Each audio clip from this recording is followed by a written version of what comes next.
ঘুম। প্রিয় তড়াক করে লাফিয়ে উঠল, চক্ষুদয় বড় বড় করে প্রশ্ন করে বসে। ঘুম? ভ্রু কুচকে তাকালো আয়ুষ, গলা ঝেড়ে বলল।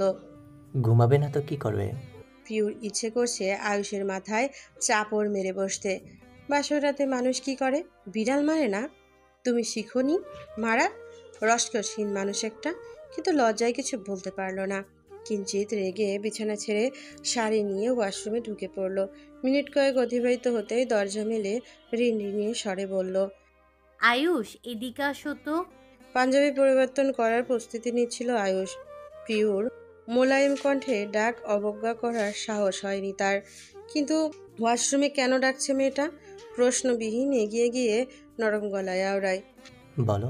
প্রিয় উল্টো সুরে ঘুরে ধীর কণ্ঠে বলে উঠল। কোমরের কাছে সেফটি পিনটা খুলে দাও না। আমি পারছি না, খুব বাজেভাবে শাড়ির সাথে আটকে গিয়েছে হয়তো। ঠোঁটে ঠোঁট চেপে আয়ুষ প্রিয়র কথা মোতাবেক সেফটি পিন খোলায় মনোনিবেশ করলো।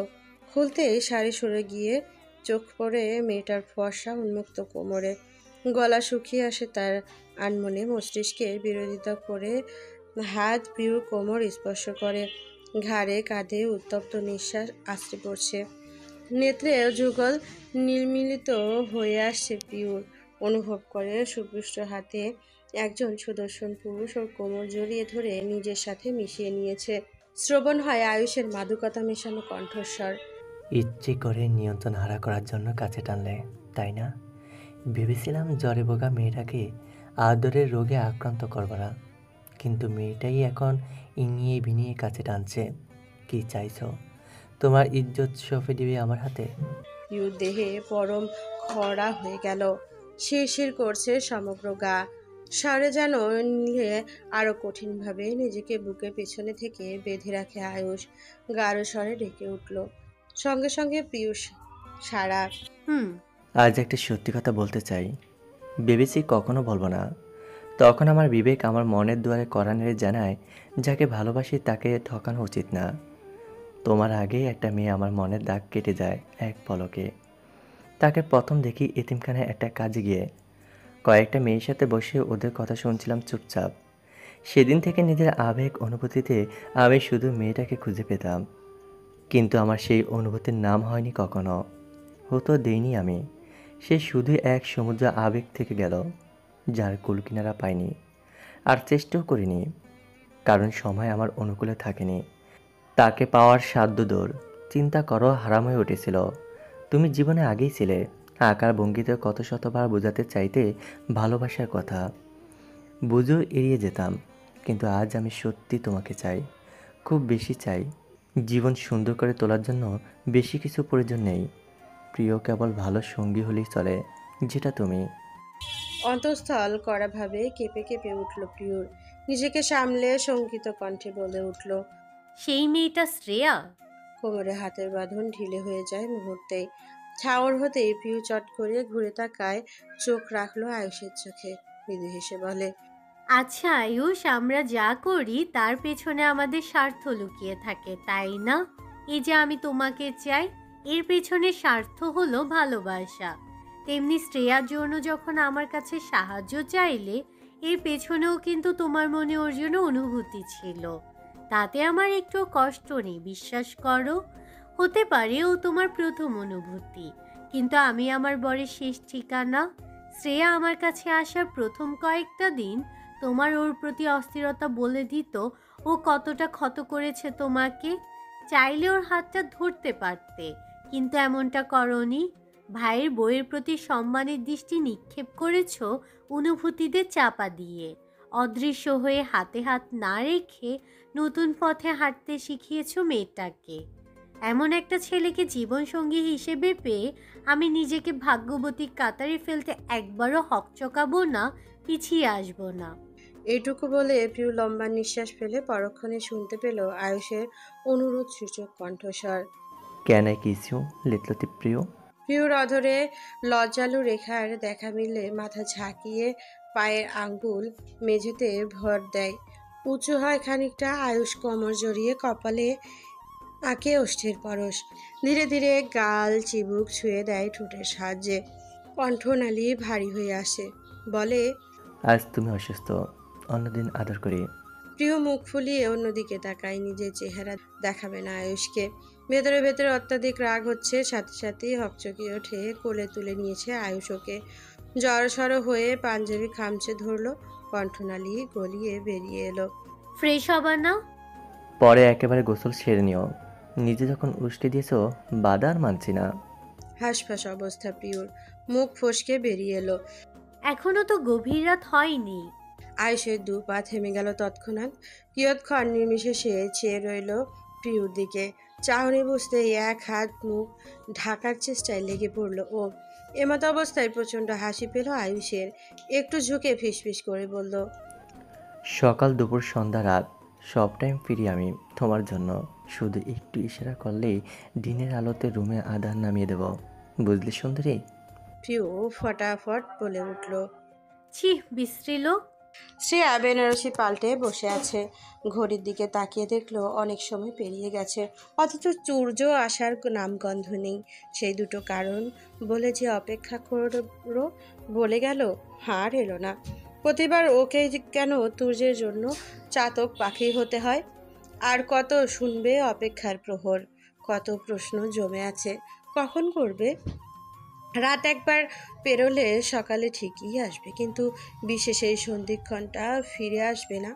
বিয়ের প্রথম রাতকে সন্ধিক্ষণ বলা ভুল না। শুধু কি দুটো দেহের মিলনের কারণে শ্রেয়া এমনটাই ভাবছে? একদমই না। দুটো হৃদয়ের মিলন ঘটে। তুর্য বলেছে হৃদয়ের টান, এটার অর্থ অনেক রকম ভেবে নিয়েছে ও। প্রথমে যেটা ভাবলো সেটা হলো ভালোবাসায় শ্রেয়া সস্তায় তোলপাড় সৃষ্টি করে তুলেছে। দ্বিতীয় কারণখানা ঠিকই করে নিল, আজ তুর্যকে সব বলবে, সেদিন ছেড়ে যাওয়ার জন্য ক্ষমা চাইবে। ওর দৃঢ় বিশ্বাস তুর্য ফেলে দিবে না ওর কথাগুলো। তুর্য রহিমাকে সাথে নিয়ে দরজার সামনে এসে দাঁড়ালো। রাশভারী গলায় বলে উঠল, আমাকে খাবারের প্লেটটা দিয়ে তুমি গিয়ে শুয়ে পড়ো খালা। রহিমার মন চাইল শ্রেয়াকে একটা বার দেখার, তবে তা প্রকাশ করলো না। প্রত্যুত্তরে জানালো, আচ্ছা। তুর্য ওনার হাত থেকে প্লেটটা নিয়ে দরজা ঠেলে ঢুকে পড়ল।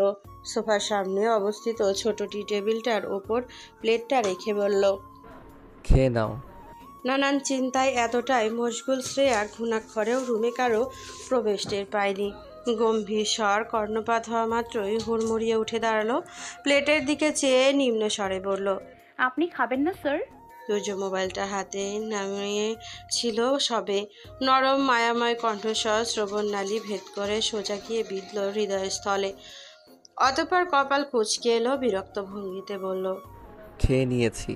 পরে মনে হলো বাসর ঘরে ফুলের মাঝে ছাত্রীকে অভুক্ত বসিয়ে এসেছি, তার খাতির যত্ন করতে হবে না? বেশ রোমান্টিক ব্যাপার না? স্যারের বাসর ঘরে ছাত্রী। পুনরায় দাঁতে দাঁত চেপে বলে উঠল, খেয়ে জলদি বেলকনিতে আসো, এখন আর বৃষ্টি নেই, কথা আছে তোমার সাথে।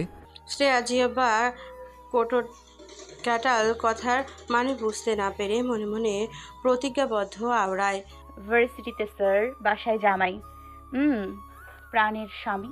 কয়েক লোকমা খেয়ে গুটি গুটি পায়ে বারান্দায় খোলা দরজায় অভিমুখের একপাশে পিঠ ঠেকিয়ে দাঁড়ালো। তুর্য তীক্ষ্ণ নজরে নিক্ষেপ করলো ওর দিকে। লম্বা বলিষ্ঠ হাত দ্বারা টেনে নিকটস্থে এনে হাজির করে। আকস্মিক টেনে ঈষৎ ব্যথা অনুভব করে শ্রেয়া। চোখ মুখ কুঁচকে আসে, পানি পড়ায় পিচ্ছিল মেঝেতে পড়ে গিয়েও বেঁচে যায়। এ কদিনের পরিচয়ে তুর্যের স্পর্শ এত রূঢ়তা অনুভব করেনি। মনটা কেমন ভীরু ভীরু হয়ে পড়ছে। ভীতু কণ্ঠে জিজ্ঞেস করে, কি বললেন? ওকে দেয়ালের সাথে দাঁড় করিয়ে নিচু হয়ে কপালে কপাল ঠেকিয়ে দুর্বোধ্য হাসল তুর্য। এক হাতের 5 আঙ্গুল আবদ্ধ করল, নাকে নাক ছুঁয়ে দিয়ে চক্ষু মেলে প্রগাঢ় দৃষ্টিতে তাকিয়ে রইল নিষ্পলক। গরম নিঃশ্বাসে লালের আস্তরণে ঢাকা পড়েছে শ্রেয়ার শ্বেতত্বক। নিঃশ্বাস আলিঙ্গনে ক্ষীণ কাঁপছে নরম গোলাপি অধর যুগল। নিমেষেই তুর্যের কণ্ঠে ক্রুদ্ধ তার ছোঁয়া। পাগলরা কি মানুষের কাতারে পড়ে না? অন্য গ্রহের প্রাণী, তাদের সাথে সংসার করলেই মরণ। আমি খুব খারাপ শ্রেয়সী। সবাই নিজেকে ভালোভাবে উপস্থাপন করতে চায়, আমিও সেটা চাই, কিন্তু খারাপ স্বভাব ত্যাগ করে নয়। মানুষ তার অপরাধীর কাছ থেকে প্রতিশোধ নিতে পছন্দ করে। আমি ভালোবাসি শিক্ষা দিতে। নিমিলিত চোখ মিলে অনিমেষ চেয়ে রইল শ্রেয়া। বারান্দায় হলুদ রঙের আলো ছড়িয়ে রয়েছে। দমকা হাওয়া বাধাহীন শাড়ির আঁচল সরে গিয়ে মেঝেতে গড়াগড়ি খাচ্ছে। সেদিকে কোনো হুঁশ নেই ওর। অন্দরমহলে যে ঝড় উঠেছে তার নিকট বাহ্যিক অংশের এলোমেলো অবস্থা নিছক। সামনাসামনি অদূরবর্তীতে দাঁড়ানো রোষপূর্ণ চাহনি নিক্ষেপ করে রাখা ব্যক্তিকে বারবার বাজছে তুর্য ক্রুদ্ধ মিশ্রিত সেই বাক্যগুলো। বিশেষ করে সর্বশেষ উচ্চারিত শব্দাংশ যেন গলা চেপে ধরেছে, হৃৎপিণ্ড ক্ষত করেছে খানিকটা। তবে বিষাদজনক হলেও এটাই হবার ছিল হয়তো। কেন মেনে নেবে তুর্য তাকে? ছেড়ে যাওয়া, নিজের স্বার্থে পালিয়ে যাওয়া মেয়েটাকে? অহমিকা কেন ছেড়ে গিয়েছিল কারণটা ওর জানা নেই, তবে নিষ্প্রয়োজন ছাড়া যায়নি নিশ্চয়। তাহলে আর অহমিকার মাঝে তফাৎ কই? তুর্য অহমিকাকে ক্ষমা করেনি, ওকে কেন করবে? অপরাধটা সমান, শাস্তি সমান হয়নি। ফিরিয়ে আনার দুটো হেতুর প্রথমটার খুব ভালোভাবে বোধগম্য হলো শ্রেয়ার। অর্ধাঙ্গিনী বলেই ও একটা সুযোগ পেয়েছে, যেটা মেলেনি অহমিকার। সেই কারণের জেরেই ও দ্বিতীয়বার স্বামী জীবনে ফিরে আসতে পেরেছে। তার মানে তুর্য ওকে সম্পূর্ণরূপে স্ত্রী হিসেবে মেনে নিয়েছে। ক্ষমা চেয়ে নিবে ও। দোষ যেহেতু করেছে, ক্ষমা চাইতে কিসের লজ্জা? কম্পনরত কণ্ঠে বলে উঠল, আমি অনেক বড় অন্যায় করেছি। আপনাকে ছেড়ে চলে যাওয়ার সিদ্ধান্তটা ভুল ছিল। বিয়ের পরদিন যখন শুনলাম আপনি... গলা ধরে এলো শ্রেয়ার। কণ্ঠের প্রখরত্ব তেজ বড্ড, কণ্ঠনালী জড়িয়ে আসছে স্বামীকে পাগল বলে সম্বোধন করতে। কেউ যেন ওর বাকশক্তি কেড়ে নিয়েছে, পারবে না বলতে। দেয়ালে ঘেঁষে বসে পড়ল মেঝেতে। ছিটা দৃষ্টিতে সব ফোঁটা বেঁকে এসে ভিজিয়ে দিচ্ছে বারান্দায় অনেকখানি জায়গায়। দৃষ্টি নিম্ন দিকে নিবদ্ধ ওর। তুর্য দেয়াল থেকে হাত সরিয়ে এনে বারান্দার পাতা চেয়ারে বসলো। চেয়ার দিকে দৃষ্টি মেলে ধরতে বক্ষ দুস্পন্দন ছুটতে শুরু করে নিয়ন্ত্রণহীন অস্বাভাবিকভাবে। তড়িঘড়ি করে চোখ সরিয়ে মাথায় চুল টেনে ঝাঁঝালো কণ্ঠে বলল, নিজের কথা সমাপ্ত করবে নাকি আমাকে বলতে দিবে? এখনও শিক্ষা দেওয়ার সূচনাটাই হলো না, আর তুমি দিন দুনিয়া ভুলে গেলে? আঁচল ঠিক করো, নইলে আমি করতে গেলে কিন্তু রেহাই পাবে না। নারীর কোমল দেহ দ্বারা পুরুষের শারীরিক চাহিদা মেটাতে কিন্তু ভালোবাসা লাগে না, ভালোবাসা উজাড় করে দিতে হয় নারী মন জিততে। এই মুহূর্তে তোমার অঙ্গের সৌন্দর্য কিন্তু আমার ভিতরকার অস্থিরতা, হিংস্রতায় পরিণত করার চেষ্টা করছে। তুমি কি চাও প্রেম মিশিয়ে ছুঁই, নাকি চাহিদা পূরণের লক্ষ্যে? চেয়ার বুকটা ধক করে উঠল। প্রেম, চাহিদা, তুজের প্রতিনিয়ত কাছে আসা, লজ্জা দেওয়া, এসবে কি প্রেম ছিল না? মাথাটা ধরে আসছে। শাড়ির আঁচল টেনে বুকে জড়িয়ে ধাতস্থ স্বরে বলল, আমার প্রতি ভালোবাসা নেই আপনার? না থাকলে হৃদয়ের টান কেন বললেন? তুজ ঠোঁট কামড়ে তাচ্ছিল্যের হাসি হেসে বলে, এই হৃদয়ের টানটাই তোমাকে ফিরিয়ে আনতে বাধ্য করেছে। তার মানে কি অল্প কয়দিনের পরিচয়ে আমি তোমাকে ভালোবেসে ফেলেছি? এমনটা নয়। অতি সূক্ষ্ম উত্তপ্ত একটা নিঃশ্বাস খোলা আকাশ পানি বিমোচন করে দিল। ঘুরে বসলো শ্রেয়ার দিকে। এতক্ষণ শ্রেয়া উঠে দাঁড়িয়ে তীক্ষ্ণ দৃষ্টি নিক্ষেপ করে বলে, যেদিন জানতে পারি আমি বিবাহিত, আমার মানসিক অসুস্থতার সুযোগে পরিবার যত্ন আত্মীর জন্য একটা এতিম মেয়েকে আমার বউ করে এনেছে, সারা শরীর গরম হয়ে ওঠে, মাথায় রক্ত চেপে বসে। কিন্তু আশ্চর্যের বিষয়, সুস্থ হবার কয়েক মাসেও কথাটা আমার কানে পৌঁছায়নি। জানতে পারলাম চট্টগ্রাম যাওয়ার ঠিক আগের দিন। বুঝলাম কয়েক মাসে কেউ বলেনি, তার মানে বছর চলে গেলেও বলবে না। তাই আড়ালে আমার হারিয়ে যাওয়া বউয়ের খোঁজ চালালাম। শুধু যে বউ পালিয়েছে সেটা জেনেছি তা নয়, এটাও জেনেছি বাসর রাতে বউ আমার হাতে আহত হয়েছে। তার পরের দিন পালিয়ে গিয়েছে মেয়েটা।